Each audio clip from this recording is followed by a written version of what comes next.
मैंने कोर्स किया है गेम डेवलपमेंट का और उसके फाइनल प्रोजेक्ट के तौर पर मैंने एक वीआर गेम बनाया। तो बहुत सारे आइडियाज़ थे स्टार्ट में कि मैं कौन सा वीआर गेम बनाऊं। एंड लास्ट टाइम जो है मैंने कोशिश किया था एक मून के ऊपर लाइक एस्ट्रोनॉट के पॉइंट ऑफ व्यू से गेम बनाने की कोशिश की थी।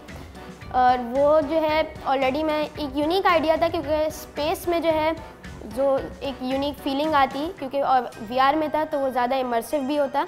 उससे पहले कर चुका था तो इस साल कुछ डिफरेंट सोचने की कोशिश की थी। तो इस तरह के और बहुत सारे आइडियाज़ थे जिसमें मैं कार गेम भी बना सकता था, लेकिन ये आइडिया जो है शॉप का इसलिए मुझे यूनिक लगा था कि आपके पास सिर्फ आप गेम में अकेले नहीं होंगे और भी जो है कस्टमर्स आ रहे होंगे। और इस तरह जैसे एस्ट्रोनॉट वाले में था उसमें एलियंस थे, उसमें गेम में आप और भी लाइक चीज़ों से आप इंटरेक्ट कर सकते थे। और इस तरह इसीलिए मैंने ये वाला आइडिया चूज़ किया। बेसिकली ये ज़मीन में नहीं है गेम, जो है आपने देखा होगा एक स्काई आ रहा होता है और आप एक फ्लोटिंग आइलैंड होता है उसके ऊपर जो है, क्योंकि इस फ्लोटिंग आइलैंड वाले आइडिया से मैं पहले थोड़ा इंस्पायर्ड था। इससे पहले एक और गेम मैंने बनाया था सोर के नाम से था, तो उसमें भी मैंने फ्लोटिंग आइलैंड्स के अराउंड गेम बनाया था।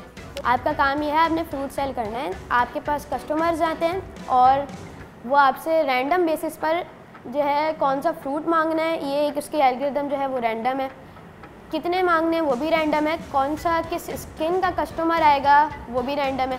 आपने देखा होगा इसमें शायद 3-4 तरह के कैरेक्टर्स हैं, एक बच्चा भी है इसमें और 2 मैन हैं, एक फीमेल कैरेक्टर है।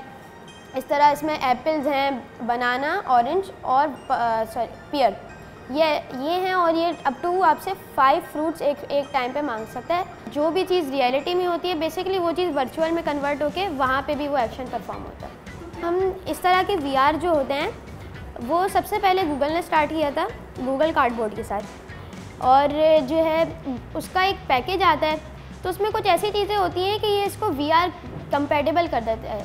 अगर हम खुद एक गेम को देखें तो अगर हम कोई नॉर्मल मोबाइल का गेम बनाएंगे उसकी स्क्रीन एक होगी, आप अगर अपना मोबाइल टर्न करेंगे तो उसमें गेम पे कोई फ़र्क नहीं पड़ता। और जाहिर है एक लेंस के साथ जो है ये साथ में चल सकता है। इसकी स्क्रीन थोड़ी सी बल्जिंग टाइप, इसका जो आप एग्जैक्टली हाफ नहीं हुआ है, थोड़ा सा जो एक स्क्रीन है वो बल्ज हुई हुई है, तो दूसरी स्क्रीन है वो राइट आई के हिसाब से, लेफ़्ट वाली स्क्रीन जो है वो लेफ़्ट आई के हिसाब से होती है। अभी जो आप इस गेम को देख रहे हैं उसमें जो है 2 स्क्रीन आ रही होंगी बल्जिंग सी। इसमें जब आप वीआर गॉगल्स इसके लगाएंगे साथ में तो वो लेंस की वजह से वो दोनों स्क्रीन एक साथ ब्लेंड हो जाएगी और आपको नज़र सिर्फ एक स्क्रीन आएगी। पाकिस्तान में इतने अच्छे गेम बनाए नहीं जाते, ना मैंने ज़्यादा पाकिस्तान के गेम्स देखे हैं ना खेले हैं। फ़ॉरेन गेम्स के बारे में हर थोड़ी देर पे हमें सुनने में आता है कि ये फ़ॉरेन गेम है, इसमें ये अपडेट आई है और ये नया फ़ॉरेन गेम आया है। तो इससे जो है हमारे मुल्क को ज़्यादा कोई फ़ायदा नहीं होता, उल्टा फ़ायदा जो है फ़ॉरेन नेशंस को होता है। हमारे मुल्क को नुकसान ही होता है कि अगर वो ऐसी चीज़ डालें जो अपने मुल्क का उनके लिए एक तरह से प्रोपेगेंडा हो या फिर उनके मुल्क को सपोर्ट कर रहा हो, तो हमें पता भी नहीं चलेगा और हम उनके मुल्क को सपोर्ट कर रहे होंगे। लेकिन यहीं अगर हम पाकिस्तान में बैठे अपने गेम्स बनाएं तो उसमें हम ऐसी चीज़ें डाल सकते हैं जो अगर हम 14 अगस्त के हिसाब से गेम बनाएं कि फॉर एग्ज़ाम्पल ऑबी बेस्ड गेम हो कि अगर आप कहीं और जाएं तो गिर जाएं और आप एक तरह जेल में हों और I don't know may be कायदे आज़म आके आपको बचा रहे हों, या इस तरह का कोई भी एक यूनिक आइडिया जो सिर्फ आपके जहन में क्लिक हो और वो आप खुद बना सकते हैं। ये जो है गेम डेवलपमेंट का फ़ायदा है।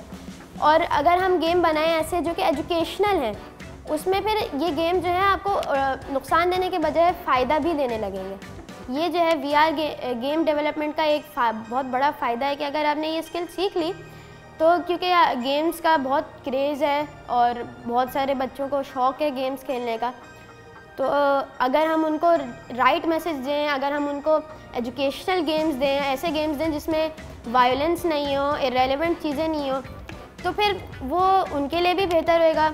और अगर हम उसमें साइड में जो है अर्निंग भी डाल सकते हैं, जैसे कुछ प्ले स्टोर पे या फिर एज पे आप अपलोड करना चाहें तो उससे भी आपको साइड अर्निंग भी होती रहेगी।